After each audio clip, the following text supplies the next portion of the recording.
네, 장마가 끝나고 본격적인 폭염이 시작되면서 야외 근로자들이 무더위와 사투를 벌이고 있습니다. 그 가운데 무더위에 가장 취약한 이들이 바로 건설 현장의 노동자들인데요. 매년 현장에서는 노동자가 열사병에 걸려 숨지는 사례도 발생하고 있습니다. 불볕더위 속에 노동자의 건강과 안전을 지킬 방법 뭐가 있을까요? 함께 알아보는 시간 마련했습니다. 전재희 전국건설노동조합 노동안전보건실장과 얘기해 보겠습니다. 안녕하십니까? 안녕하세요. 네. 자, 올해 정말 역대급 폭염이 이어지고 있는데 최근에 건설 현장 보면은 여러 가지 생각이 드실 것 같아요. 어떤 점이 가장 우려되십니까? 일단 시청자분들의 이해를 돕기 위해서 저희가 그 폭염대책 법제화를 위해서 국회의원님과 한번 그 현장을 순회했던 적이 있거든요. 예, 기억을 한번 떠올려 보면 현장을 15분에서 한 20분 정도 뭐 일을 한 게 아니고 돌아본 정도였습니다. 그리고 나서 간담회를 위해서 안전교육장으로 입장을 했는데 코로나가 아직 그 사그라들지 않았기 때문에 안전교육장에는 출입을 하려면 그 열 체온계를 통과를 해야 했었는데 그 체온계가 보통 37.5도가 넘어가면 삑삑삑삑 경고음이 울리지 않습니까? 예. 근데 그 현장 순회를 했던 모든 사람들이 다 그냥 순회만 했을 뿐인데 그 경보기를 지나자 경보음이 울렸고 다들 좀 식힌 다음에 좀 들어가야 했던 그런 해프닝이 있었습니다. 그래서 단지 뭐 그 중량물을 들거나 혹은 이제 뭐 작업복을 입거나 그러지 않고 그냥 돌아만 봤을 뿐인데 37.5도에 금방 올라가 버리는 그리고 당시에 그 순회를 했던 시간이 11시 정도였거든요. 그러니까 무더위 시간대에는 굉장히 심각하게 좀 온열 질환에 노출되어 있다라고 보여질 것 같고 그래서일 것 같습니다. 2016년부터 5년 동안 그 고용노동부가 발표한 자료에 따르면 건설업에서만 온열 질환으로 사망재해가 지금 20분 정도가 발생을 했습니다. 전체가 29명인데 그중에 그 건설업이 20명이시니까 굉장히 많은 숫자에 달하는 건설업 노동자들이 온열 질환 재해로 돌아가시고 있는 거고요.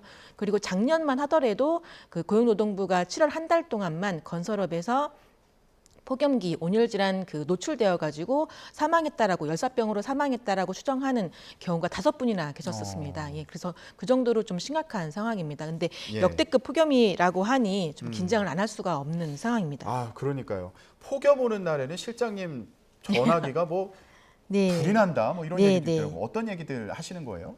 올해 들어서 다행히도 지금까지는 좀 사망했다라는 소식은 들리지 않았습니다. 근데 다만 현장에서 좀 실신하는 경우가 많이 발생을 하고 계신데요. 예. 최근 제가 이제 전화를 통해서 들었던 얘기는 그 남성 형틀 목수셨는데 실신한 다음에 이제 응급 치료를 받기는 했는데 그 일시적으로 본인 이름을 좀 기억하지 못하시고 이 본인 와이프 되시는 분 얼굴을 못 알아보시고 좀 그런 그 후유증이 좀 발생을 하고 있는 상황이고요. 그리고 또 예. 다른 한 경우는 이제 해체 정리라고 해서 거푸집을 뜯어내거나 혹은 이제 그 장비들을 좀 정리하시는 일을 하시는 분들이 있습니다. 이제 보통 여성분들이 많이 하시는데 그분들 중에 한 분이 이제 일하다가 쓰러져서 응급실에 간 경우가 있습니다. 근데 일단 뭐 그 이분들도 일을 이제 작년 가을부터 시작을 하다 보니까 여름은 처음이었던 거예요. 그래서 여름에 일을 하다가 쓰러지는 것을 처음 겪다 보니까 너무 놀래가지고 그렇죠. 그래서 더 이상 일을 계속 해야 되나 이제 망설이시고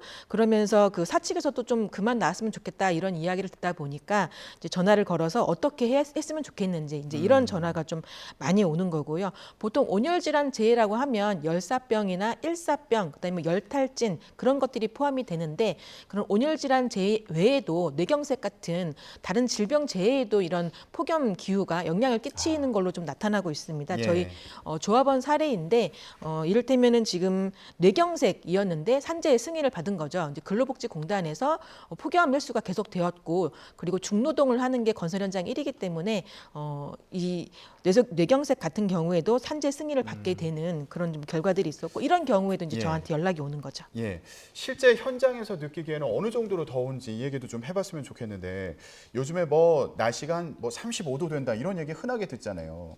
이런 경우에 건설 현장 온도는 뭐 40도가 넘어간다. 예, 이런 얘기가 있더라고요. 현장은 실제로 어느 정도 뜨거운지도 궁금하고 또 특히 어떤 작업을 할 때 어려우신지도 궁금해요. 일단 뭐 그 이해를 돕기 위해서 그 2판, 4판, 공사판이라고들 합니다. 그래서 2판은 살아있는 세상이고 그다음에 이제 4판은 저 세상을 표현을 하는데 그 사이에 있는 게 공사판이라는 얘기들을 합니다. 그 정도로 이제 사투를 벌인다는 얘기인데 예. 건설 노동자들은 날씨와도 사투를 벌이게 되죠. 그래서 제가 본 그 가장 독한 건설 노동자들이라고 하면 이제 부산에 있는 여성 철근팀인데 여기는 특이하게도 철근 일을 여성들끼리 모여서 같이 하는 분들이었어요. 그래서 거칠고 거친 게 건설 현장인데 이분들이 얼마나 지독하게 삶을 버티셨겠습니까? 근데 그분들에게 가장 힘든 점을 여쭤보면 단번에 말씀하시는 게 여름 무더위라고 말씀들을 하세요. 예.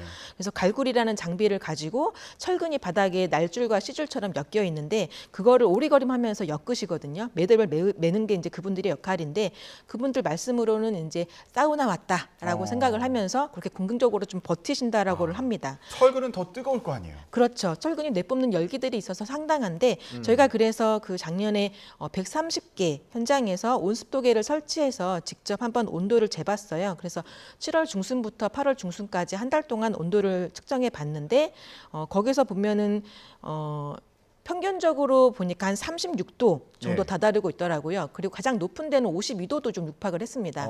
예, 뭐 40도, 41도 이런 데는 흔했고요. 지금 보여드리는 것처럼 아파트 공사 현장 네, 지난해 측정을 한 온도예요. 네네. 예, 42도가 넘어갔고요. 네, 학교 네. 공사 현장도 40도라고 나오네요. 그렇죠. 예. 체감 온도는 더 높을 거 아닙니까? 그렇죠. 저희가 이 온도를 측정할 때 뭐 일단 일부러 물체에 닿게 하거나 그러지 않았고요. 예. 작업 위치에서 노동자들이 뭐 손작업을 하는 그 위치에 설치를 해서 측정을 했기 때문에 어느 정도 객관성을 좀 유지했다라고 말씀을 드리고 싶고요. 예. 그래서 고용노동부가 매년 발표하는 온열 질환 예방 대책에 따르면 33도 이상을 넘어가게 될 경우에는 그 노동 시간을 조정하게 되어 있고 35도가 넘어가게 되면 중지를 하게 되어 있어요. 근데 이제 저기서 아까 보였던 온도계만 하더라도 이미 그 작업 중지를 해야 되는 상황에 이르고 있는 거죠. 예. 그리고 평균만 놓고 봐도 이제 36도가 넘어갔으니까 예. 건설 노동자들에게 좀 그 쉴 만한 공간과 시간이 굉장히 중요하다고 보여지는 순간이죠. 예. 앞서서 철근 관련 작업할 때 이제 뜨거운 열기가 올라오니까 사우나 같다 이런 네. 얘기를 이제 주고받는다고 말씀하셨는데 타설 노동자분들 같은 경우에는 뭐 장화도 신고 장갑도 끼고 뭐 긴팔옷 입고 이러다 보니까 더 덥다 이런 얘기도 하시더라고요. 어떻습니까? 맞습니다. 건설 현장에 계신 분들이 그 일을 할 때 대체로 다들 긴팔 옷을 입고 일을 하시거든요. 워낙에 현장이 위험한 것들이 많고 찔릴 수도 있고 이렇기 때문에 자기 몸을 보호하기 위해서 그 작업 복을 착용을 하는데 특히나 타설 같은 경우에는 장화도 신어야 되고요. 그리고 이제 보안경, 그다음에 안전모, 그리고 앞치마까지 두르게 됩니다. 예. 콘크리트를 타설할 때 튈 수도 있기 때문에 그런 것들을 막기 위해서 작업 복을 보호 차원에서라도 착용을 해야 되는 거죠. 근데 아까 보신 것처럼 굉장히 열을 뿜어내는 철근도 열을 뿜어내고 그리고 레미콘 같은 경우에는 그 굳으면서 열을 발산을 시키거든요. 그런데 그런 그 열을 뿜어내는 환경에서 작업복까지 저렇게 착용을 하다 보니까 예. 굉장히 더운 거의 뭐 지옥불이라고 표현해도 과하지 않다라고 생각을 합니다. 지옥불이다 이런 표현까지 예. 쓰셨는데 그 밖에도 온열 질환이 가장 많이 발생하는 작업이 뭐가 있을지도 궁금한데 저희가 예. 통계를 좀 준비했습니다. 보여주시죠. 네, 보면 거푸집을 조립하고 해체하는 작업 같은 경우에 재해자 수가 2016년부터 2021년 사이 통계인데 가장 많게 나타났네요. 네. 이게 어떤 작업인데 이렇게 많은 분들이 온열 질환으로 고생하신 겁니까?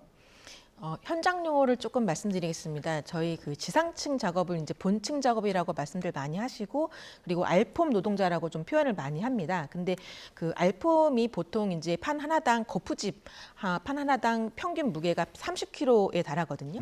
근데 그런 알폼을 이를테면은 받아치기라고 표현을 하시는데 아래층에서 위층으로 옮기는 작업들을 합니다. 예. 그래서 이를테면 뭐 쌀포대를 좀 생각해 보시면 약간 좀 쉬울 것 같은데 30kg짜리 쌀포대를 12층에서 13층 높이로 2시간 반 동안 계속 올려야 하는 노동을 하시고요. 무거운 짐을 이제 옮기는 작업을 하시다 보니까 온열 질환에 또 그렇죠. 쉽게 노출되는 그런 상황이군요. 맞습니다. 중량물 작업을 굉장히 오랫동안 반복을 하시고 그리고 이분들 평균 노동 시간이 10시간이 넘습니다. 예. 그러다 보니까 온열 질환에 노출될 뿐만이 아니라 중량물 작업을 더해져서 심각한 상황이죠. 예.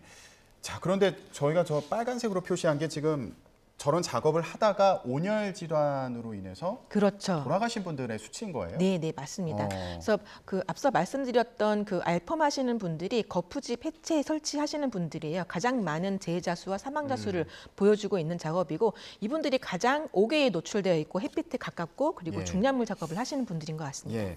온열 질환으로 이렇게 돌아가시는 분들이 발생을 하는데 예를 들면 어떤 사례들이 있습니까? 정말 안타까운 사연들을 제가 접하게 되어서 휴대폰 전화를 받기가 좀 무서울 때도 있습니다. 돌아가셨다라는 말을 전해 들어야 되는 상황들이 있는데요. 예. 이를테면 온몸이 익었다라고 이제 의사 선생님으로부터 말씀을 전해 들은 그 산부자가 있었습니다. 그래서 타설 산부자라고 저희는 이렇게 친한 사이다 보니 말씀을 좀 주고 나누어 보았던 사이들이 있는데 현장에서 친하다 보니까 이제 네. 산부자다 이렇게 불렀던 분들이세요. 네, 근데 이제 안타깝게도 지금 그 형 되시는 분은 전라도 광주에서 일을 하시고 그다음에 이제 아버님과 동생분이 대전 쪽에서 일을 하셨던 사례였는데 근데 이분이 갑자기 이제 대전에서 그 학교 지는 현장에서 돌아가셨다라고 말씀을 전해 들었는데 의사 선생님으로부터 동생분 시신을 살펴보았는데 온몸이 익어 있었다. 예, 이런 말씀을 좀 전해 듣고 그분이 저희한테 연락을 해와서 어떻게 좀 해줬으면 좋겠다. 사후 그 처리에 대해서 그런 전화를 받은 적이 있었고 또 한 분은 또 안타깝게도 화장실에서 좀 발견된 적이 있었습니다. 이분이 예. 이제 타설하시는 분이었는데 퇴근 시간이 됐는데도 이분의 모습이 보이지 않는 거예요. 그래서 어디 갔나 찾아보니까 화장실 들어가 보았더니 그 안에서 좀 주검이 된 채로 발견을 했었고 그 화장실 바닥 곳곳에 이제 토사물이 많이 묻어 있었고 해서 이분이 마침 또 그날 따라 굉장히 일이 많아가지고 타설 같은 경우에는 레미콘이 그 제때 타설이 되지 않으면 굳기 때문에 예. 한번 쏟기 시작하면 멈출 수가 없고 쉬기가 좀 어렵습니다.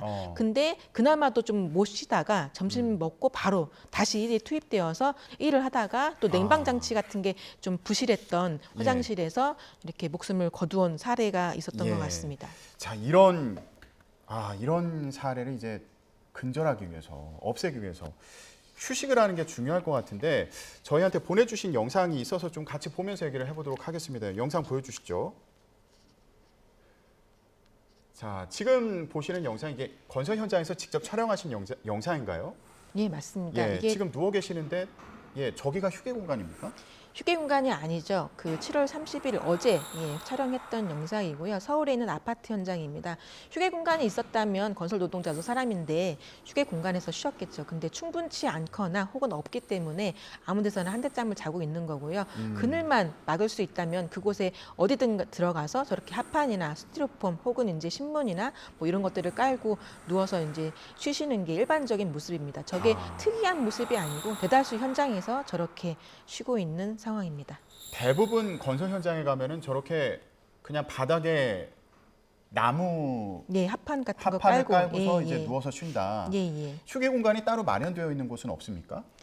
휴게 공간이 없거나 턱없이 부족한 게 현실인데요. 이를테면 저희가 조사를 해봐도 한 30% 정도밖에는 좀 충분하지 않다라고 말씀들을 하시고요. 이를테면은 휴게 공간이 좀 가까운 데 있어야 갈 수 있을 텐데 갔다 오는데 15분, 20분이 걸리면 아까 말씀드린 그런 뭐 본층이나 알펌 하시는 분들은 점심시간도 아까워서 김밥으로 때우고 다시 일을 하시는 경우들이 빈번하거든요. 근데 점심시간도 아까워서 그냥 일을 하는 판국에 15분, 20분 걸리는 휴게실에 가가지고 쉬기란 굉장히 좀 어려운 현실이죠. 그래서 휴게 공간이 없거나 있다 하더라도 턱없이 부족한 게 문제가 되는 것 같습니다. 규칙적으로 쉬는 것도 중요할 것 같은데 이거는 잘 지켜지고 있습니까?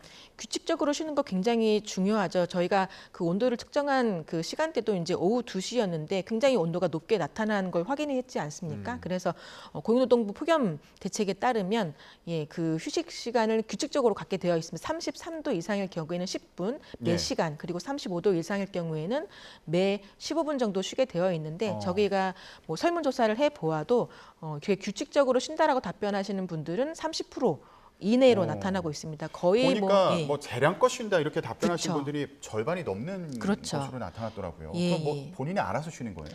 알아서 쉬는 거고요. 이를테면 뭐 그럴 수 있습니까, 근데? 담배 한 모금 피면서 한숨 돌리는 거, 그리고 이제 그런 식으로 그 팀별로 알아서 재량껏 공정이 약간 좀 늦어진다 싶으면 그때 좀 쉬는 거 그런 식으로 쉬는 거죠. 규칙적으로 쉴 수는 없다는 말씀. 보니까 체감 온도가 35도가 넘어가면은 오후 2시에서 5시 사이까지는 5개 작업을 중단하도록 되어 있다고 하는데 예. 요게 이제 잘 지켜지냐 물어봤더니 별도 중단 지시 없이 일한다는 응답이 또 50% 넘게 나타났더라고요. 예.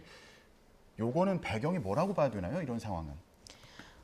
지금 저희 이제 건설 현장 두고 많은 단어들이 오가고 있는데 그 중에 하나가 순살인 것 같습니다. 굉장히 오명이고 불명예라고 생각하는데 예. 여하튼 그렇게 되는 데 있어서는 무리한 속도전이 저는 배경이라고 보여집니다. 속도전. 예, 뭐 광주에서도 그렇고 검단에서도 그렇고 아파트가 붕괴되면서 일주일에 한 층씩 올라가는 그런 속도전이랄지 혹은 폭우가 쏟아진데도 불구하고 이제 콘크리트 타설하는 장면이랄지 이런 것들을 이제 시청자들께서 보셨을 텐데 그 정도로 건설 현장은 속도전이 치러지는 곳이다 보니 아무래도 빨리빨리 공사를 하기 위해서 그 휴식 시간을 주어지기보다는 뭐 눈치껏 예, 그래서 안전하게 일하세요. 대신 공기는 맞춰주세요. 이게 현장의 정서이다 보니까 쉬기가 쉽지 않습니다. 안전하게 일하면서 공기는 맞춰달라. 예. 또 설문조사 결과를 봤더니 정부의 관리 감독이 부실하다는 응답도 상당히 높게 나타났더라고요. 예. 근데 최근에 노동부 장차관도 현장 둘러보고 그 온열 질환 관련해서 이제 대책을 점검했는데 정부에 전하고 싶은 말씀이 있으실 것 같아요. 정부에 이런 것들은 꼭 보완해달라 말씀하고 싶으신 게 뭐가 있으신가요? 예, 매년 그 장차관님께서 현장에 방문해 주십니다. 이제 그때마다 현장에서는 그 폭염 관련된 대책들이 좀 마련되고 있는데 그때뿐이고 혹은 그 현장뿐인 것 같습니다. 실질적으로 현장에서 폭염 대책들이 이행이 되려면 예. 저는 좀 법적으로 의무화시키는 게 필요하다라고 보여집니다. 무리한 속도전이 일상화되어 있는 건설 현장이다 보니까 지켜도 그만 안 지켜도 그만 이런 폭염 대책보다는 반드시 지켜야 되는 그래서 노동자의 그 목숨 그리고 생명을 좀 소중히 하는 현장이 되었으면 좋겠습니다. 지금은 이런 그 휴식 시간을 보장한다거나 이런 것들이 권고 사항인가 보죠? 네, 맞습니다. 예, 산업안전보건법에 그 고온에 대한 규정이 있고 그다음에 그 하위 법령인 안전보건 규칙에 그 고열에 대한 규정이 있는데 예. 고온이든 고열이든 건설 현장 5개 작업에 대해서는 포함시키지 않고 있습니다. 즉 법적으로 건설 현장 5개 작업에 대한 폭염 대책이 없는 상황인 거죠. 예, 그러다 그런 보니까 걸- 저희가 권고사항이 아니라 법적으로 마련해 달라고 요구하고 있습니다. 예, 동시에 정부의 관리 감독이 이제 부실하다는 지적도 있으니까 이 부분에 대한 점검도 필요하다는 말씀으로 이해가 됩니다. 알겠습니다. 연일 폭염이 이어지고 있는데요. 이로 인한 사고가 발생하지 않기를 바라는 마음입니다. 지금까지 전재희 전국건설노동조합 노동안전보건실장과 얘기 나눴습니다. 말씀 고맙습니다. 감사합니다.